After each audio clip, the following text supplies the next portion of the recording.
o ano está acabando, esse é um bom momento para a gente olhar para trás e entender as dinâmicas que fizeram com que os gestores tivessem que fazer muita gestão ativa, que não por acaso é o nome do nosso quadro. A gente está conversando com vários gestores aqui na live das 19 horas e também na nossa Morning Call para tentar aprender um pouco as experiências deles, e esse 2022 eu tenho certeza que deu trabalho para muitos deles. Nosso convidado de hoje é o Rodrigo Possente, do Fator. Rodrigo Possente, do Fator, está aqui junto com a gente no nosso quadro Gestão Ativa hoje. Rodrigo, vem para cá, seja muito bem-vindo ao Sul Notícias mais uma vez. Boa noite para você. Boa noite, Greg. Obrigado aí pelo convite. Super satisfeito aí. Uma satisfação de poder falar aí com você e com o seu público. Como que foi 2022 para vocês aí no Fator, Rodrigo? Foi complicado, né? Eu achei muitos desafios. A gente está falando aqui taxa de juros elevada, inflação elevada, depois deflação. A inflação super elevada nos países mais desenvolvidos, com elevação de taxa de juros a maior vista nas últimas décadas. Guerra, eleição, instabilidade política. Foi um mar de desafios. Foi realmente um ano bem corrido, bem complicado, e que a gente teve que rebolar bastante. Realmente foi desafiador. Acho bom explicar para a nossa audiência aqui. A gente tem pessoas que estão em várias fases e têm níveis diferentes de conhecimento sobre o mercado financeiro. O trampo do gestor é poupar o investidor, né?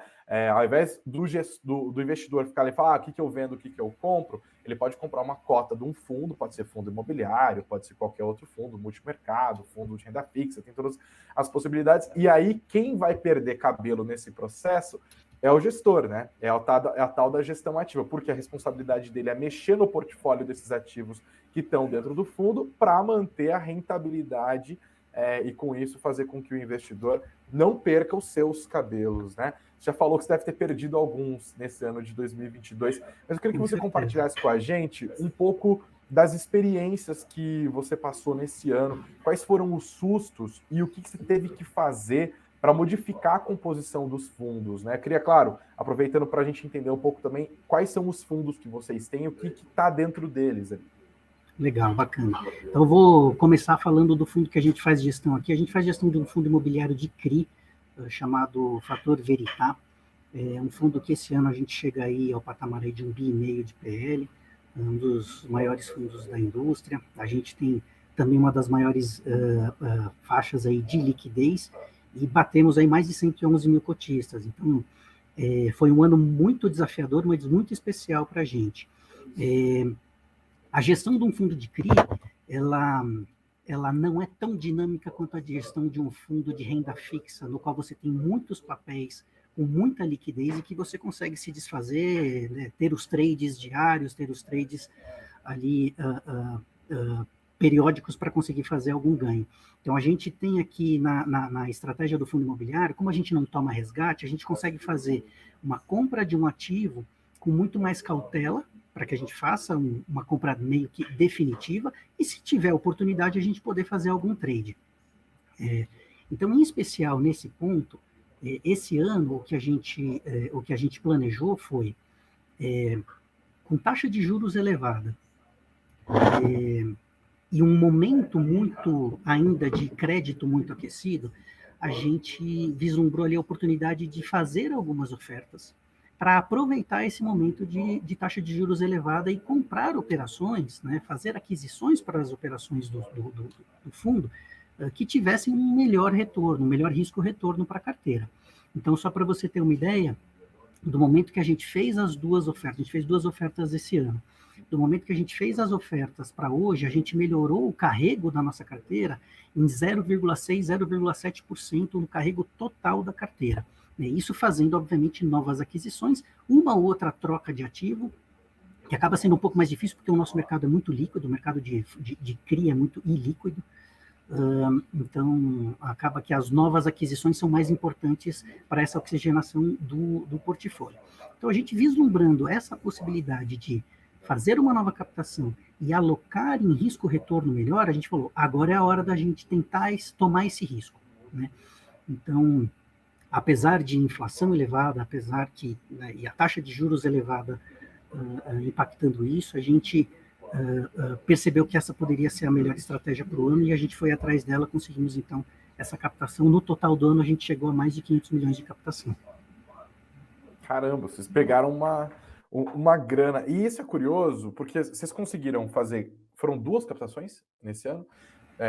Nesse momento em que a Selic continua a subir, a gente começou o ano com 9%, né? Está terminando com quase 14%, e tem uma concorrência muito séria de fundos com renda fixa, né? Porque o investidor fala, vou botar minha grana em renda fixa, sei que vai render.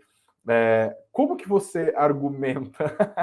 Sei que você é gestor, mas gestor também é um pouco vendedor de cota, né? Como que você convence o investidor a falar, não, mesmo com essa Selic tão alta, vale a pena um fundo imobiliário?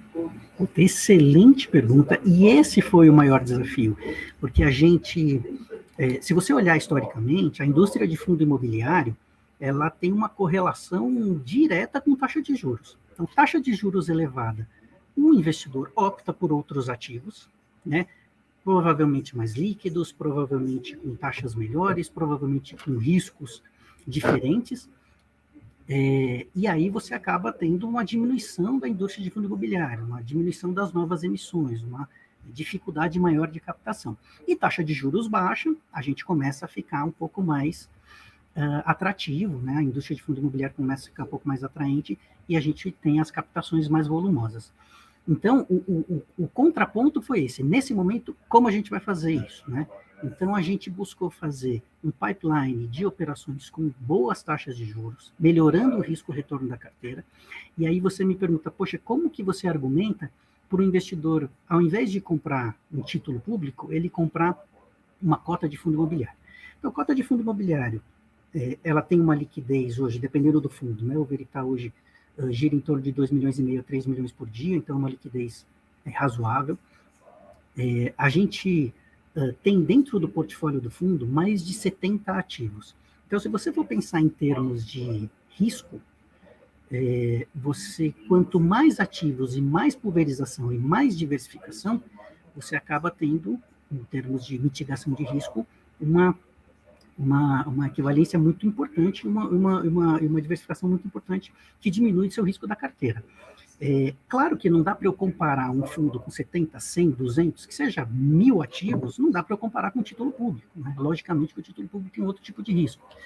Mas ainda assim, toda essa diversificação traz um grau de segurança para a gente interessante, que a gente ainda assim consegue ter alguma competitividade, né?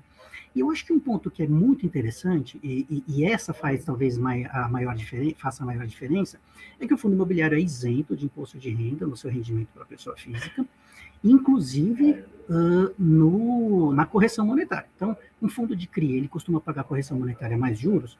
Um título público, você paga imposto sobre os juros e sobre a correção monetária. Então, aquele rendimento da correção monetária que você deveria estar repondo o seu poder de compra, você está pagando imposto sobre ele. Né? Então, tem algumas nuances que fazem com que o fundo imobiliário ainda assim seja atraente, mesmo num cenário como esse. Claro que no começo do ano a gente tinha um cenário, no final do ano foi piorando, né, muito mais esse cenário, e o desafio foi aumentando. Fizemos uma emissão no começo do ano que foi mais tranquila do que essa emissão no final do ano, mas ainda assim conseguimos ser bem-sucedidos. Acho que esses são os parâmetros mais importantes para a gente poder dizer qual que é a diferença de um de outro e como é que a gente consegue ser ainda assim atraente. Olhando para 2023, vou falar de 2 possíveis medos aqui. Um mais geral, que é, eu quero saber se você tem medo do Lula. Qual que é a sua relação quando... E aqui eu estou falando especificamente do risco fiscal, que é para onde a gente está olhando nos últimos dias, né? Isso também pode acabar afetando a indústria pela via dos juros altos, né? O próprio Banco Central já deu essa sinalização de que está de olho no risco fiscal. Esse governo Lula ele te mete medo de alguma maneira, olhando para o que está se configurando até agora e para o que foram os governos do Lula antes? Uma das coisas que a gente está percebendo é uma postura diferente do Lula, né? É uma postura menos Lula, paz e amor do que ele vinha tendo antes, né, nos outros governos dele. Isso traz, sim, um pouco de cautela, um pouco de imprevisibilidade. Isso é ruim para o mercado. Sempre que você tem alguma imprevisibilidade, você tem volatilidade, você tem algum tipo de dificuldade. E, como eu falei agora há pouquinho, você muito bem comentou, o grande driver da indústria de fundo imobiliário é a taxa de juros. Então, se a gente tivesse hoje num cenário pré-eleição, a gente estava imaginando que taxa de juros já estava chegando no seu limite, a inflação já estava correspondendo à política monetária, né, com o seu arrefecimento. Em algum momento no ano que vem, que algumas previsões diziam mais para o meio do ano, algumas mais para o final do ano, mas a gente já tinha ali, de novo, uma previsibilidade de que em algum momento essa taxa de juros ia começar a arrefecer por ela estar funcionando e diminuindo aí a inflação. Quando o Lula é eleito e ele traz um pouco dessa instabilidade, um pouco desse perfil diferente, toda essa premissa que a gente estava trabalhando cai por terra. Né? Então, vai ser realmente um governo muito gastão. Né? O começo da dúvida ali, logo que ele foi eleito, era esse, logo depois veio a confirmação, logo depois vieram algumas afirmações dele, né, meio que tirando ali a importância do mercado financeiro. Então, isso acaba deixando todo mundo muito ressabiado. Então, o grande receio que a gente tem é que toda essa gastança, como você bem disse, faça com que essa taxa de juros, essa inflação continue elevada e a gente tenha que ter uma manutenção de taxa de juros muito elevada durante mais tempo do que a gente previa. Quem sabe até uma elevação dessa taxa de juros, o que é pior ainda. Né? Então, eu acho que para 2023 esse é o primeiro grande driver. Né? O que a gente vai ter de comunicação, discurso do Lula com o mercado, se isso vai arrefecer, se isso vai tranquilizar, se isso vai amenizar, ou se vai continuar nessa conversa um pouco mais dura, o que, na minha opinião, é prejudicial para todo mundo. Um pouquinho antes da gente entrar ao vivo aqui, né, para quem nos assiste em outra data, a gente está no dia 30 de novembro, último dia do ano, o Haddad deu uma entrevista defendendo a PEC de transição e dizendo que a ideia é abrir espaço no orçamento do ano que vem para que o governo eleito ganhe tempo para aprovar uma reforma tributária no Congresso Nacional e que depois encaminhe ao parlamento uma proposta de um novo arcabouço fiscal. O Lula já sinalizou também que uma das primeiras coisas que ele quer mexer em termos econômicos é com a nossa estrutura tributária. E aí eu vou para a minha última pergunta nessa nossa conversa. A reforma tributária te mete medo também, enquanto gestor de fundo? Porque você falou como os fundos imobiliários, principalmente, têm uma vantagem competitiva em relação à renda fixa do ponto de vista tributário. Você acha que isso pode acabar? Esse assunto sempre vem à tona, né? Em alguns anos com mais força, outros anos com menos força. A gente já viu esse assunto aí sendo levado aí algumas vezes. Sim, a gente tem muito receio disso, obviamente que boa parte da indústria tem uma vantagem para o cotista em relação ao dividendo, ao rendimento que tem, isento de imposto de renda, faz sentido, só que a gente tem que pensar o motivo disso, né? Então vamos olhar por trás, por que tem uma isenção de imposto de renda para aquele cotista, né? Para aquele cotista daquele setor especificamente. Porque por trás a gente tem uma indústria de real estate, imobiliária, seja ela construção civil, seja residencial, comercial, tem toda a estrutura de real estate que a gente tem por trás, e também, colocando aqui junto da conversa, o segmento econômico, que é o agro, né, que é a grande potência do Brasil, que também os títulos, tanto o CRA quanto os FIAGROS, também são isentos de imposto de renda. Então, por que existe essa isenção? Porque a gente precisa atrair recursos para que esses recursos possam financiar esses setores, e esses setores, sim, poderem continuar crescendo com o potencial que eles têm, e no final do dia gerando renda, gerando emprego. Então, existe um motivo pelo qual essa isenção faz sentido. Se a gente tirar essa isenção, será que o resultado vai ser bom? Será que esse dinheiro que hoje está financiando essa indústria, gerando renda, gerando emprego, não vai fazer falta? E aí essa atitude seja mais prejudicial do que a arrecadação daquele imposto que vai acontecer no curto prazo? Então, no curto prazo você arrecada um imposto, no longo prazo você diminui o potencial de crescimento daquela indústria, consequentemente, todos os benefícios econômicos que isso gera. E como a indústria de imobiliária e a indústria agro são muito fortes, esses setores são muito fortes, a gente sempre tem um pouco dessa esperança de que isso pese na decisão do político quando ele quiser instituir a cobrança de tirar a isenção de imposto de renda para esses investimentos.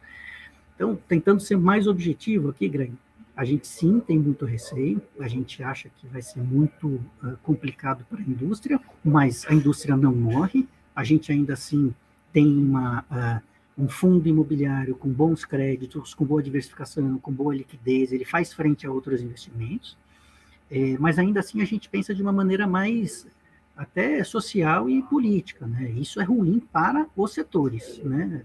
Independente da pessoa física, que geralmente é ali um investidor que tem ali um pouco mais de capacidade financeira, não é ele que está sendo subsidiado, né? Quem está sendo subsidiado são os setores por trás desses investimentos.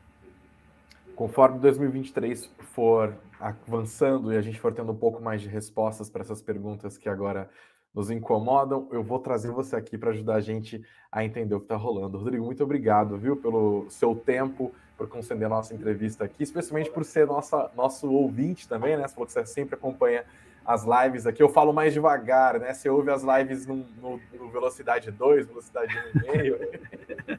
É isso aí. Pô, Greg, é o maior prazer, fico super contente aí pelo convite. Sim, sou ouvinte aí. Eu não ouço a live no momento que você faz, porque geralmente estou no escritório, estou trabalhando, mas no dia seguinte, vindo para o trabalho, eu coloco num e-mail, porque senão eu não consigo ouvir tudo. Então eu ouço você falando mais rapidinho mesmo. Mas o recado é passado e o trabalho de vocês é excelente. Parabéns. Ótimo, continua aí também. Parabéns pelo seu trabalho. Obrigado, viu? Até a próxima, Rodrigo. Eu que agradeço. Obrigado, um abraço. Valeu.